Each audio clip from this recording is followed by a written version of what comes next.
হরে কৃষ্ণ। ভাগবত কথামৃতে সকলকে জানাই স্বাগত। আজকের ভাগবত কথামৃত যদি আপনাদের ভালো লাগে অবশ্যই চ্যানেলটি সাবস্ক্রাইব করে দেবেন। ভিডিওটি স্কিপ না করে পুরোটা শুনুন, আশা করি ভালো লাগবে। হরে কৃষ্ণ, হরিবল জনিতায়। আজ 4 তারিখ জানুয়ারি 2026 রবিবার। প্রতিদিনের অনলাইন সৎসঙ্গ শুরু করার আগে আমি আমার গুরুপাদ পদ্মে শ্রী চরণে অহেতুকি ভক্তি প্রার্থনা করি। ভক্তি সিদ্ধান্ত সরস্বতী গোস্বামী প্রভুপাদের শ্রী চরণান্তিকে শতকোটি ভক্তিপূর্ণ প্রণাম জানাই। শ্রী শ্রী শ্যামদাস বাবার চরণে দণ্ডবত প্রণাম এবং অহেতুকি ভক্তি প্রার্থনা করি। সমস্ত গৌরাঙ্গ পরিবারের সকল ভক্তকে জানাই দণ্ডবত প্রণাম। সকলের কাছে আমি কৃপা এবং আশীর্বাদ প্রার্থনা করি।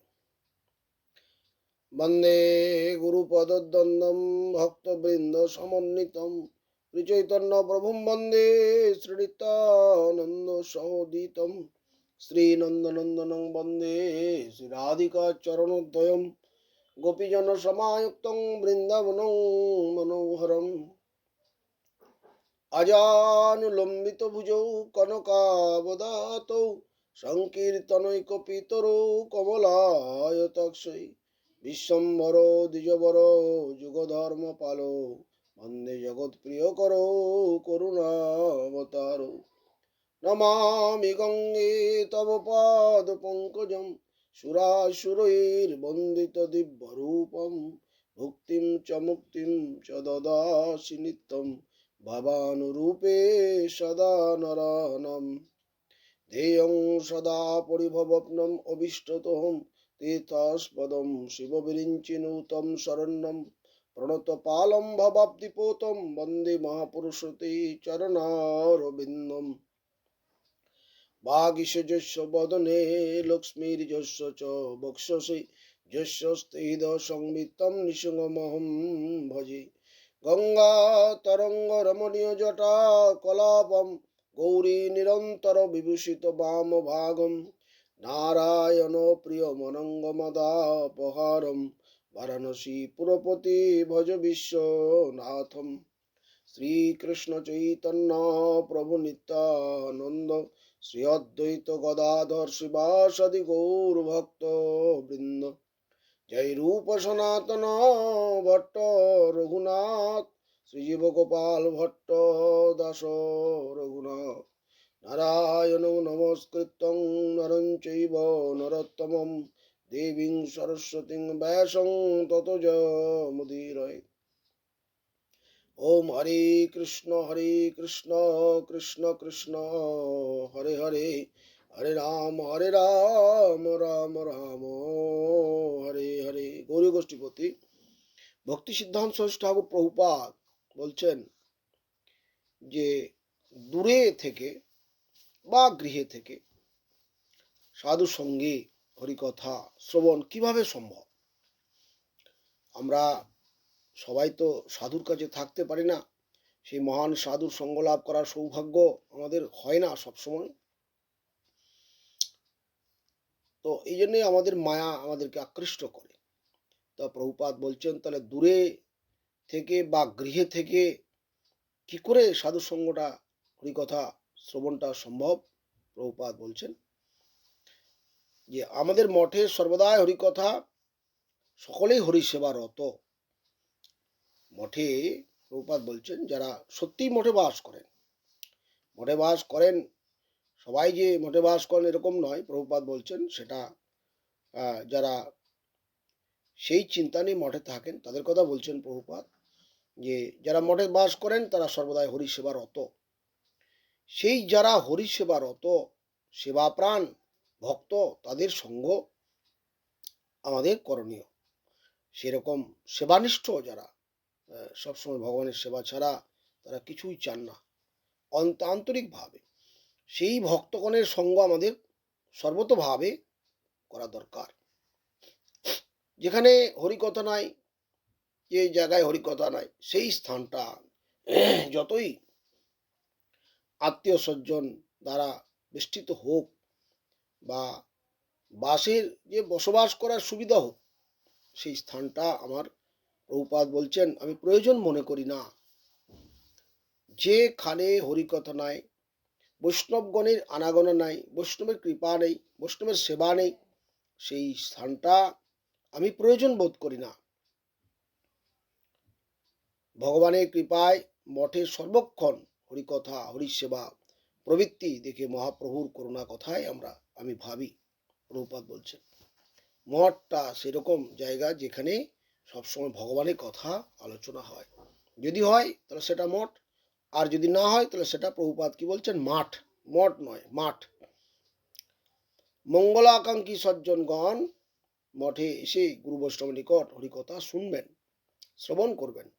যারা মঙ্গল চান, যারা আতন্তিক আত্মমঙ্গল চান, তারা সেই সাধুর কাছে আসবেন, সেই সাধুর কাছে এসে হরিকথা শুনবেন। আমাদের যদি হরিকথায় রুচি, সেবা প্রবৃত্তি থাকে, তাহলে আমাদের অসৎ সঙ্গ থেকে আমরা দূরে থাকতে পারবো। আমরা অসৎ সঙ্গটাই বুঝি না। আমরা অসৎ সঙ্গ বলতে নোংরা যে এইগুলো বুঝি, অনেক এইগুলো অসৎ সঙ্গ, কিন্তু তা নয়।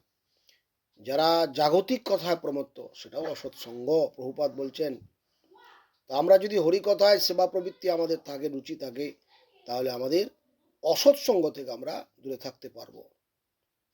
সর্বদা প্রভুপাদ বলছেন পারমার্থিক যে পত্রিকা, মহাজনগণের যে গ্রন্থ, সেই গ্রন্থ গৌরাঙ্গের কৃপা ভিক্ষা করে নিজে নিজে সেই গ্রন্থ আলোচনা করা দরকার, নিজে নিজে সেই গ্রন্থগুলো পড়া দরকার। এই পৃথিবীতে অপ্রাকৃত রাজ্যের বহু ভক্তের সাক্ষাৎকার আমরা লাভ করতে পারি না। এই পৃথিবীতে অনেক মহান বৈষ্ণব আছেন, ভক্ত আছেন, সেই মহান ভক্তের সঙ্গ আমরা সবসময় সাক্ষাৎভাবে আমাদের ফিজিক্যালি হয় না। কিন্তু প্রভুপাদ কি বলছেন, যদি না হয় তাহলে সেই মহাপ্রভুর যে যারা ভক্ত, তাদের যে গ্রন্থ রয়েছে, সেই গ্রন্থ মুখে আমরা আমাদের সেই গুলো শ্রবণ করা বা পাঠন করা প্রয়োজন। তাহলে আমাদের হতাশ হবার কিছু নাই, আমরা যদি ভগবত কথায় আমরা বাস করি, আমাদের মঙ্গল অবশ্যই হবে। কোনো অসুবিধা আমাদের কিছু করতে পারবে না। আমাদের যতই আমরা যেখানেই থাকি না কেন, আমাদের মঙ্গল অনিবার্য বলছেন। আর সাংসারিক যে কথা, সকল কার্যের মধ্যে সেইখানে থেকে ভগবানের কৃপা, ভগবানের স্মৃতি অনুভব করা প্রয়োজন। ভগবান তার ভক্তগণকে যে অবস্থায় রাখেন, সেই অবস্থায় থেকে নিজেকে দুঃখ থেকে ভুলে থাকা উচিত। প্রভুপাদ বলছেন যে ভগবানের ভক্তগণ যে অবস্থায় ভগবান সুখী হন, সেই অবস্থাতেই বাস করে নিজের দুঃখ ভুলে থাকা উচিত। আর সাধু সঙ্গ হরিকথা আলোচনা করতে করতে ভগবানের সেবা প্রবৃত্তি উন্মেষিত হয়। আমাদের যে হরিকথা শ্রবণের যে ইচ্ছা, সেটা যদি প্রবল থেকে প্রবলতর হয়, প্রবলতম হয়, তবেই কিন্তু আমাদের ভগবানের সেবা করবার প্রবৃত্তিটা উন্মেষিত হয়। কিন্তু আমরা যদি হরিকথা শ্রবণ না করি, তাহলে আমাদের সেবা প্রবৃত্তি জাগবে না। আর প্রভুপাদ বলছেন এই জগৎটা আমাদের পরীক্ষার জন্য ভগবান সর্বদাই ভগবান অন্তরালে রয়েছেন। প্রত্যেক ঘটনার অন্তরালে ভগবানের কৃপা আমাদের লাভ করলে আমাদের দুঃখ থাকবে না। ভগবানের পরীক্ষার স্থলে পৃথিবী অর্থাৎ সংসারে, এই পরীক্ষায় উত্তীর্ণ হতে হলে শুদ্ধ ভক্তগণের নিকট হরিকথা শুনতে হবে। বর্তমানে সবসময় সাধুর সঙ্গে হরিকথা শ্রবণ না হলেও আমরা যদি গ্রন্থ মুখে শাস্ত্রের থেকে আমরা যদি হরিকথা শ্রবণ করি বা পড়ি, তাহলে আমাদের এত সৎসঙ্গের অভাব অনুভবটা হয় না। ভক্তগণ সর্বদাই ভগবত দর্শন করেন, ভগবানের ভক্ত। আর ভগবত বিদ্বেষী অভক্তগণ ভগবানের অস্তিত্ব পর্যন্ত বিশ্বাস করতে করে না। তাই আমরা মধ্যবর্তী স্থানে অবস্থিত হয়ে একবার হরিসেবায় রুচি দেখায়, আবার বিষয়ভোগে প্রমত্ত হয়, ব্যস্ত হই। হরিসেবায় প্রমত্ত হবার ইচ্ছা প্রবল হলেই বিষয়ভোগে নিবৃত্ত হয়। আমাদের যখন ভগবানের সেবা প্রবৃত্তি যখন বেড়ে যায়, তখন আমাদের বিষয়ভোগ নিবৃত্ত হয়, কমে যায়। বিষয়ের তাৎকালিক সুখ দুঃখ বর্তমান, বিষয়ভোগ কখনো সুখ কখনো দুঃখ, কিন্তু ভগবানের সেবায় আনন্দ নিত্য সব সময় ভগবানের আনন্দ সেবার মধ্যে থাকে। এটা প্রভুপাদ বলছেন, এই জন্য আমাদের সবসময় সেই আনন্দের উদ্দেশ্যে সেবাপর তৎপর থাকা উচিত। আমরা সবসময় ভগবানের সেবার মধ্যে থাকবো, তাহলে আমাদের সমস্ত যে মায়া, সেই মায়াগুলো আস্তে আস্তে কেটে আমরা ভগবানের সেবার দিকে নিত্য আনন্দের মধ্যে আমরা থাকতে পারবো। আজ এই পর্যন্ত। হরে কৃষ্ণ। বহুত বহুত ধন্যবাদ। ভিডিওটি ভালো লাগলে অবশ্যই কমেন্টে জানাবেন।